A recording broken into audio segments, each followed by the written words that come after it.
2500 रोजाना कमा सकते यानी कि आप अच्छी ईद लगा सकते हैं। हैं। बिल्कुल लगा सकते हैं, बिल्कुल लगा सकते हैं। ऐसी आइटमें इसमें बेशुमार वैरायटी है। इसके अलावा अगर आपको कैमरामैन दिखाए तो ये देखें आप, इसमें आपको ये बकल्स वाली आइटम मिलेंगी। ये आपको 80 रुपये का पर पीस मिलेगा। इसी में ये है, ये 80 रुपये का पीस मिलेगा।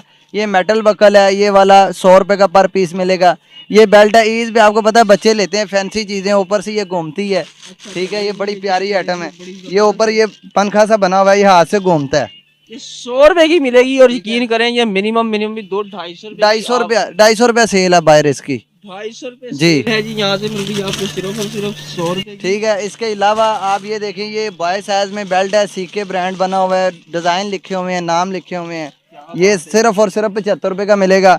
अगर रिटेल में आप सेल करते हैं तो ये कम अज़ कम जो है ना 150 में सेल होगी।